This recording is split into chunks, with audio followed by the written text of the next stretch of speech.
Hello, good evening. At this time, I'm with you people sharing some ideas about the action research म तपाईँहरूसँग कृष्ण कुमार बोहरा के action रिसर्चका कुराहरू चाहिँ share गर्दैछु र यो भिडियोसँगै एक्सन रिसर्च किन जरुरी छ र एक्सन रिसर्चका फिचर्सहरू के हुन् and specially how can we do the research under the action research philosophy के हो त्यो चिजहरू चाहिँ म तपाईँहरूसँग सेयर गर्न गइरहेको छु and specially here is my topic of action research this is for myself enhancing autism awareness among city teachers through workshops यो चाहिँ एक्सन रिसर्चको प्रब्लम भयो इस्युज भयो अनि action research always supports to solve the problems real life problems of the society or within the family institutions organizations etc यस्तै autism awareness चाहिँ एउटा problem भयो issue भयो यसलाई सल्भ गर्नको लागि गरिने रिसर्च चाहिँ एक्सन रिसर्च हो है त.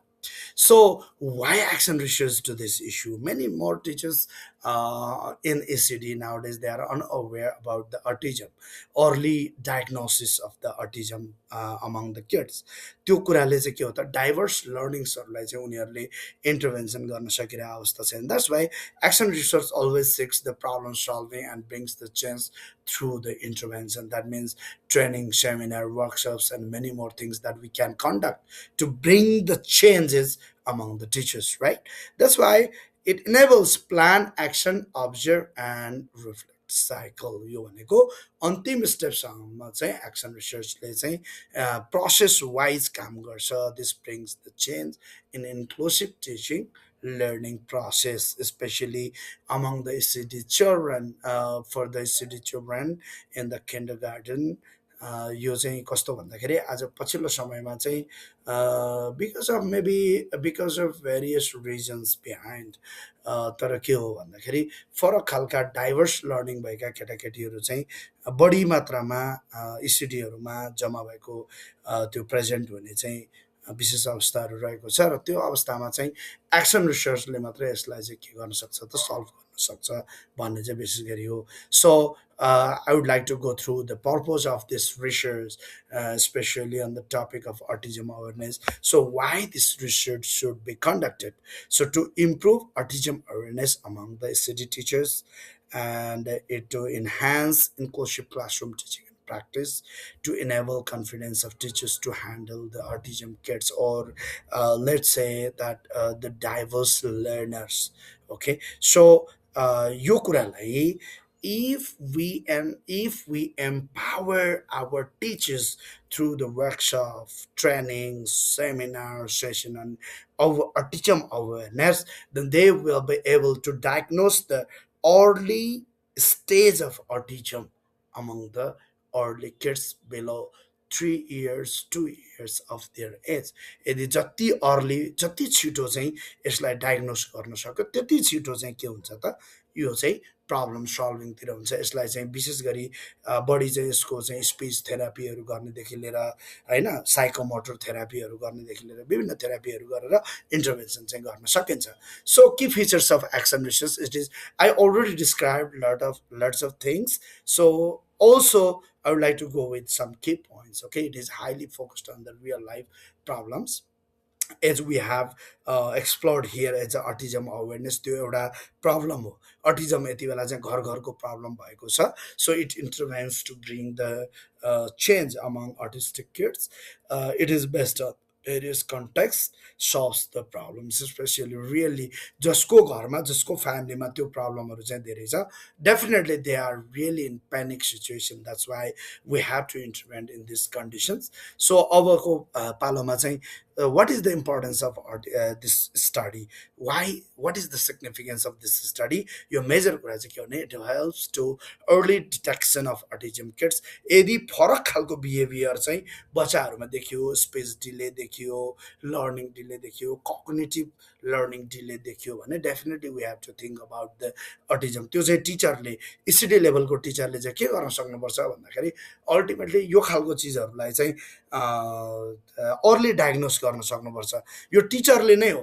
प्यारेन्ट्सले त के सोच्नुहुन्छ भने अझ ग्रान्ड प्यारेन्ट्स भएन त छोड्दैन है ए 2 वर्षमा बोल्छ, 4 वर्षमा बोल्छ, 5 वर्षमा बोल्छ, यसले चाहिँ रिप्लाई दिँदैन, आई कन्ट्याक्ट दिँदैन होइन।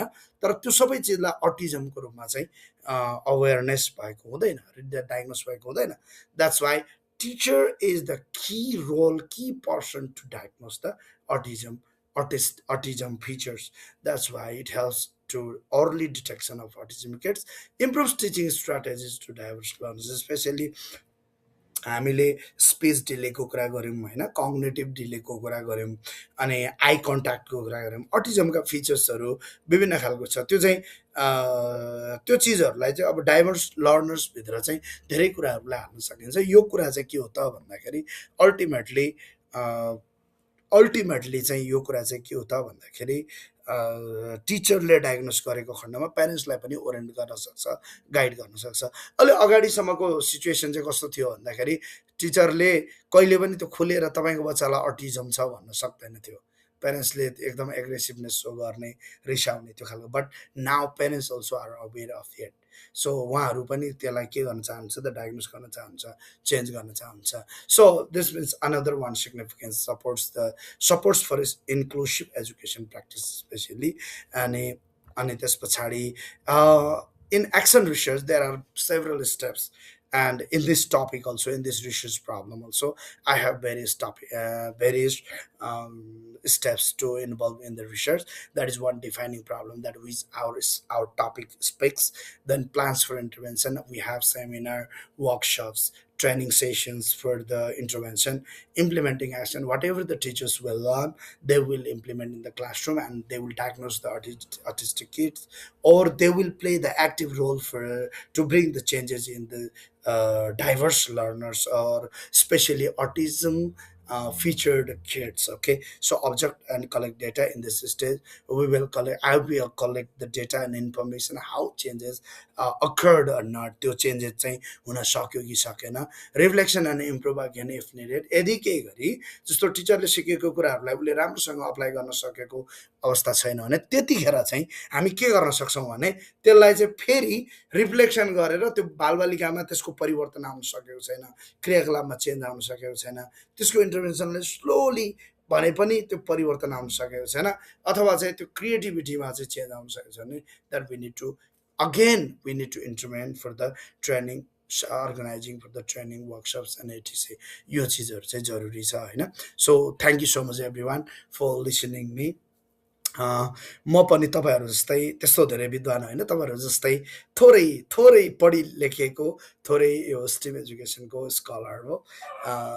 मैले आफूले जानेका चिजहरू र मेरो आफ्नो रिसर्चको केही टपिकहरूमा मैले यहाँहरूसँग केही कुराहरू सेयर गरेँ। Thank you so much. Good night. Have a good night. Yes.